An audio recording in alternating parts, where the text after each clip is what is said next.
आज आपके मुद्दों पर पूछने वाली हूं। वो जो नारे 2014 से पहले आप सबने सुने होंगे, जबरदस्त नारेबाजी हुआ करती थी पॉलिटिकल रैलीज में, चुनावी प्रचार में।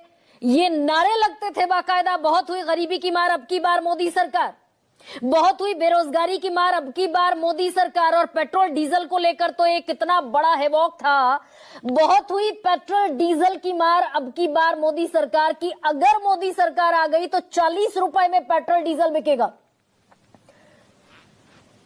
अलावा इसके किसानों की बात होती थी, गरीबी मैंने बताया, महंगाई बताया, बेरोजगारी बताया, पेट्रोल डीजल बताया। और दरअसल इसका नतीजा ये हुआ, ये जो नारे लगे चुनावी रैलियों में, अब जनता को लगा भाई ये तो अमृतकाल वास्तव में आ जाएगा। नतीजा ये हुआ कि डॉक्टर मनमोहन सिंह की सरकार को उखाड़ फेंका जनता ने, और बीजेपी की प्रचंड बहुमत की पहली बार 282 सांसदों के साथ सरकार बनी, प्रधानमंत्री नरेंद्र मोदी की अगुवाई में बनी। सबसे बड़ा चेहरा बने देश के प्रधानमंत्री नरेंद्र मोदी, फेस वैल्यू पर लिया लोगों ने उनकी बातों को। लेकिन इस सारे चुनावी कैंपेन में जो एक सबसे बड़ी चिंता दिखाई देती थी, वो चिंता थी रुपए की, गिरते हुए रुपए की, पतले होते हुए रुपए की, देश की प्रतिष्ठा की, देश की आबरू की, हिंदुस्तान की इज्जत की। क्योंकि इज्जत से जोड़ दिया गया था डॉलर के मुकाबले गिरते हुए रुपए को।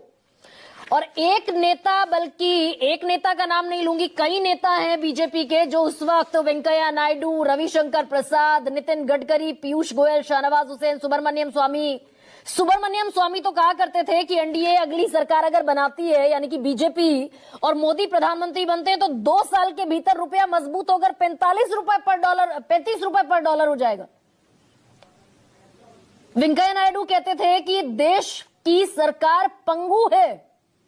और प्रधानमंत्री क्या कहते थे, उनका भी मैं 2013 का आपको भाषण पढ़कर सुना दूं, हूबहू शब्द से। ये ऐसे नहीं होता मित्रों, मैं शासन में बैठा हूं, मुझे मालूम है इस प्रकार से रुपया इतनी तेजी से नहीं गिर सकता। नेपाल का रुपया नहीं गिरता, बांग्लादेश की करेंसी नहीं गिरती, पाकिस्तान की करेंसी नहीं गिरती, श्रीलंका की करेंसी नहीं गिरती, तो ये हिंदुस्तान का रुपया पतला कैसे हो रहा है, सरकार को जवाब देना पड़ेगा। वाजिब सवाल है भाई, अटल बिहारी वाजपेयी की सरकार में 44 रुपए पर था पर डॉलर रुपए की कीमत, वो बढ़ते बढ़ते पहुंच गई डॉक्टर मनमोहन सिंह की सरकार में 58 रुपए 86 पैसा। तो सवाल पूछना जायज था।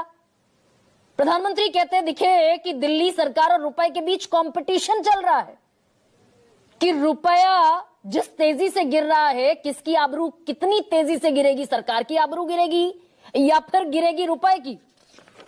सुषमा स्वराज कहती दिखी लोकसभा के